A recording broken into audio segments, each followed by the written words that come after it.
ನಮಗೂ ಸಂಬಂಧ ಇಲ್ಲ ಅದು ಕೇಸ್ಗೂ. ಆಯಿತಾ, ಇದೇನೋ ಪೊಲೀಸರು ಬಂದು ನಮ್ಮನ್ನ ಏನೋ ಹುಡ್ತಾ ಇದ್ರೆ ನಮ್ಗೆ ಮಾಹಿತಿ ಬಂತು. ಅದನ್ನ ಹೋಗಿ ವಾಲಂಟಿಯರ್ ನಾವೇ ಒಂದು ಸೆಂಡ್ ಆಗ್ತಾಯಿದ್ದೀವಿ, DYSP ಆಫೀಸ್ಗೆ ಸೆಂಡ್ ಆಗ್ತೀವಿ. ನಮ್ಗೇನೇ ಒಂದು ತೊಂದರೆ ಆದ್ರೂ ಅವ್ರಿಗೆ ಜವಾಬ್ದಾರಿ. ಸ್ವಾಮಿ ಇವಾಗ ಇಷ್ಟು ಜನ ಗೊತ್ತಿಲ್ಲ, ನಾವು ಒಂದು 5 ಜನ ನಾವು ಫ್ರೆಂಡ್ಸು ಟ್ರಿಪ್ ಹೋಗಿದ್ವಿ ಹಿಂಗೆ ನಾವು. ಅದು ನಮ್ಮ ಹೆಸರು ಬಂತು ಅಂದ್ಬಿಟ್ಟು ಇವಾಗ ನಾವು 5 ಜನ ಹೋಗ್ತಾ ಇದೀವಿ ಇಲ್ಲಿ.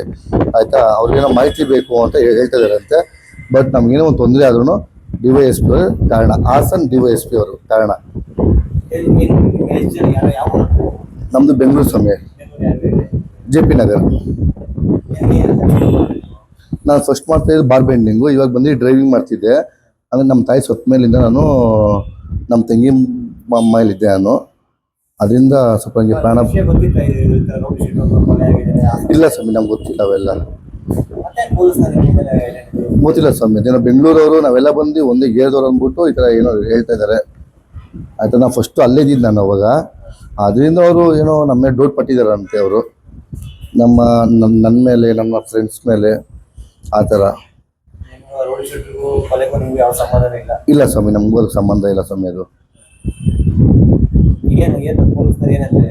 ಅಂದರೆ ಬನ್ನಿ ಅಂತ ನಮಗೆ ಸ್ವಲ್ಪ ಹಿಂಸೆ ಇಡ್ತಾ ಇದ್ದಾರೆ. ಅಂದರೆ ನಾವು ಫ್ಯಾಮಿಲಿಗೋಸ್ಕರ ಇವಾಗ ನಾವು ವಾಲಂಟಿಯರ್ ನಾವೇ ಹೋಗ್ತಾ ಇದ್ದೀವಿ ಇವಾಗ. ಅಂದರೆ ನಾವು ಶಶಿ ಪುನೀತ್ ಕುಮಾರ್, ಲಿಂಗ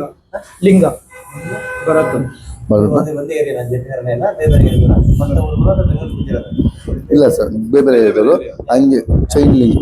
ಅದೇ ಸರ್, ಹಂಗೆ ಇನ್ಸ್ಟಾಗ್ರಾಮಲ್ಲಿ ಪರಿಚಯ, ನಾವು ಫೇಸ್ಬುಕ್ಕಲ್ಲಿ ಫ್ರೆಂಡ್ಸ್ಗಳು, ನಾವು ಹಿಂಗೆ ಒಂದು ಟ್ರಿಪ್ ಹೋಗಿದ್ವಿ, ನಾವು ಹಿಂಗೆ ಬರ್ತಿದ್ವಿ ಅಷ್ಟೇ ಸರ್. ಆಮೇಲೆ ಇನ್ನೊಬ್ಬ ಅವನೇ ನಮ್ಮ ತಮ್ಮ, ಅವನೊಂಥರ ಅವನು. ನಾವು ಇವಾಗ ಇಲ್ಲಿ 5 ಜನ ಸರ್. 9 ಜನ ನಮ್ಗೆ ಗೊತ್ತಿಲ್ಲ ಸ್ವಾಮಿ. ಅದು ಯಾರು? ಹೌದೌದು. ಇಲ್ಲ DYSP ಅವರೇ ಕಾರಣ. DYSP ಅವರು ವಿತ್ SP ಅವರು ಕಾರಣ. ಹಾಸನ ಜಿಲ್ಲೆಯವರು SP ಅವರೇ ಕಾರಣ. ನಮಗೂ ಸಂಬಂಧ ಇಲ್ಲ ಸ್ವಾಮಿ.